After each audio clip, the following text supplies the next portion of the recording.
Is there a direct diplomatic engagement right now between Washington and the Cuban government on a high level to avert a total collapse of the Cuban infrastructure, which we know is outdated precisely because of U.S. foreign policy and its attempt to annihilate anything that it can on its way to change the government in Cuba?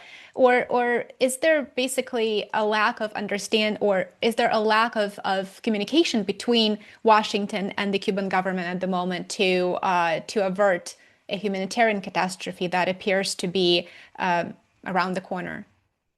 So that's an excellent question to ask because if you listen to Trump, it sounds like there are talks going on. He talks about how Rubio is in contact with high level officials.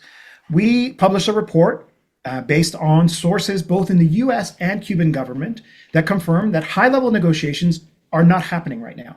There is exchange of some communications, but nothing that rises to the level of dialogue. And in fact, one of the articles that was claiming these talks were going on actually pointed to a figure from the Secretary of Foreign Affairs here in Mexico, Efrain Valderrama, and another source confirmed that no, Valderrama is not involved. He's not mediating. Mexico has offered to mediate, but that's not what's happening. And so we have these rumors floating around. We have Trump himself saying it, when it turns out there's actually no high level talks happening. And there's something that's really important to remember is that when it comes to Cuba US relationships, for the Cubans, these are only held at the highest level. There aren't kind of mid-level negotiations that happen often when you deal with two different states where kind of things are worked out and then the big players come in. That's not the case with Cuba. Because it's so sensitive for them, everything is handled at the highest level. This is from the Undersecretary for Foreign Affairs, Cosillo himself. He confirms this. And he has also said that there are no talks happening right now, confirming the reporting that we did.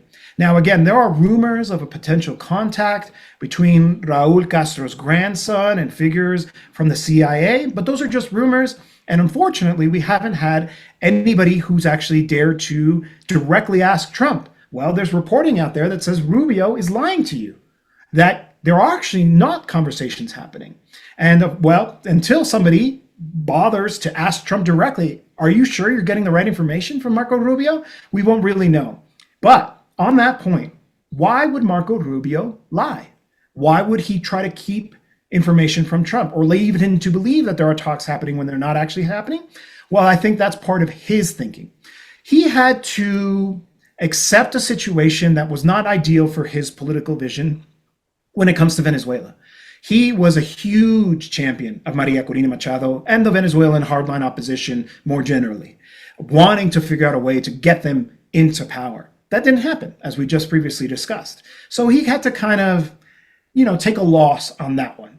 But on Cuba, he's pushing hard. He wants regime change there, and I think is still looking for the possibility of it, not making sure that it's not taken off the table.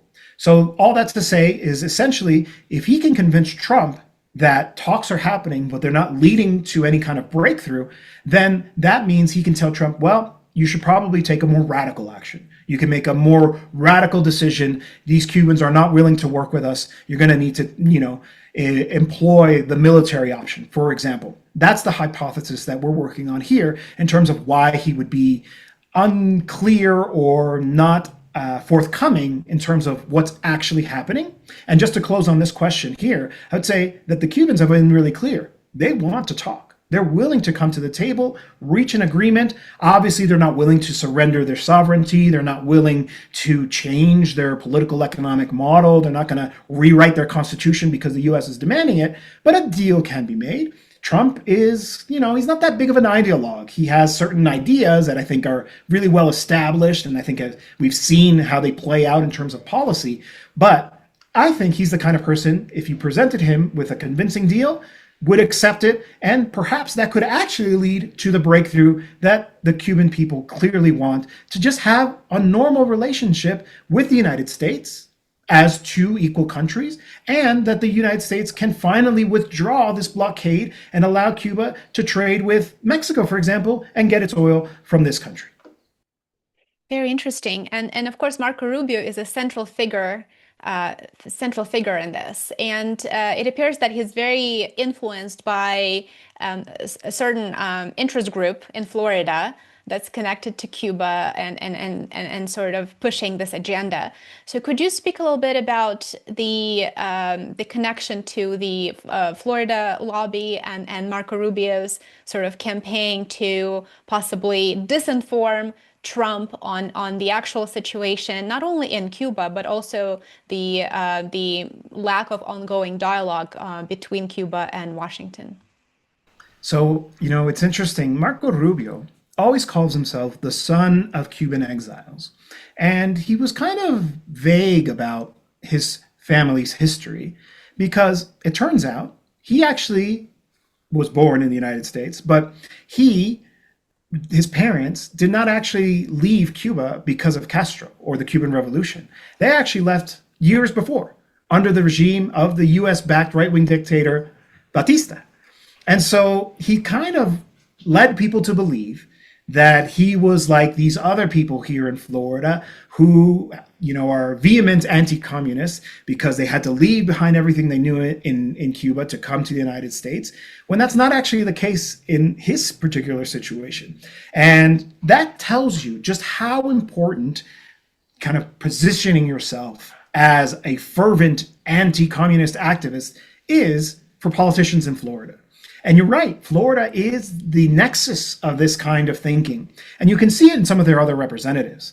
For example, Maria Elvira Salazar. So she has been on a campaign. She basically smells blood. She feels like this is the moment that we can actually topple the Cuban Revolution. Well, she has been posting about how, well, yes, the suffering really hurts all of us, but it's worth it for the price of freedom. I'm paraphrasing here. But that's their thinking.